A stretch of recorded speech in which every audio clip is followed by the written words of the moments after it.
more about the Haida people really has been fascinating.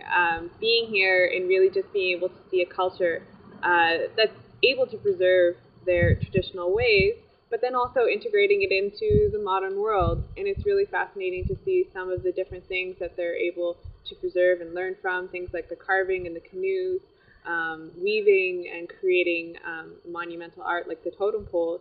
And then, coming into a modern day where they might create an app to be able to learn the Haida language better with all of the younger people. So it's really been a privilege to learn from the Haida people. A very memorable experience that I've had since being on Haida Gwaii was when the entire class came together, in addition to a couple of other members of the community, and we all transported lutas down to the ocean in front of the Kai Center and collectively paddled around the bay, singing songs together and talking together about what it meant to us to be here. And it really humbled me to see the commitment that all of the students demonstrated. Although we all come from different backgrounds, everyone seemed to be as open as they could be to understanding the relationships that the Haida share with Haida Gwaii in its entirety.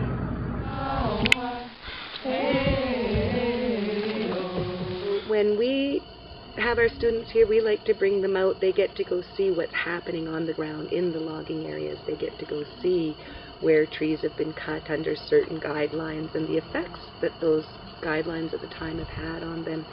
The students aren't only limited to the forest and what a forest looks like when it's being logged or properly managed or not logged at all.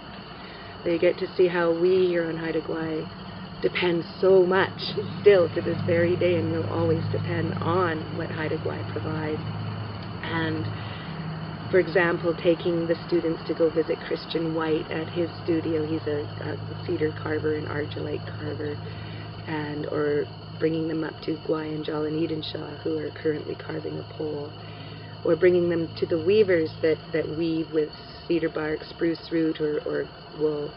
And these are all ancient forms, and we still practice them today, and they're very much a part of our culture. And I think in doing that, exposing the students not only to, well, this is what a forest looks like, we're bringing the connection of this forest and these people are intertwined.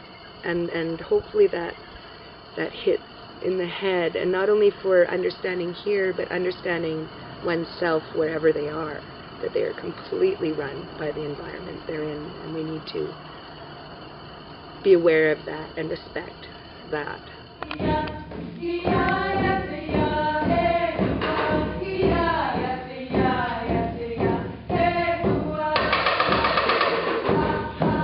And the semester experience was one of the best experience of my life.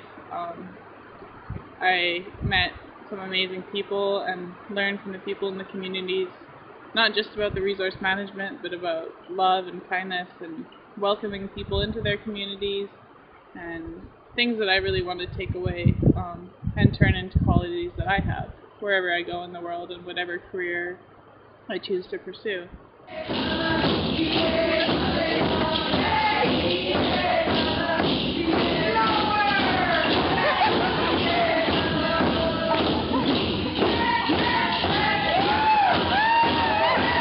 When we come here, we are based in the community for 3 weeks. We're talking to people who care about what they're doing, who are excited to tell us about how they're making their livings, the struggles that they're having, the achievements that they've had. And it's a great opportunity to combine classroom-based material with the real lived experiences of people that just enrich the opportunity hugely.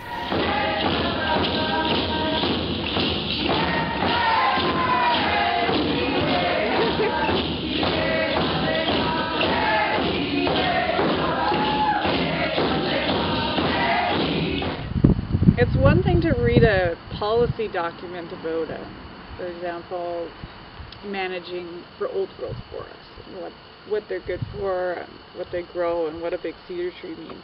But it's another thing to go out into the forest and stand beside a huge monumental cedar that has a test hole in it that was dug 200 years ago, and then to go out and ride in a giant canoe that was once a cedar like that, a 700-year-old tree.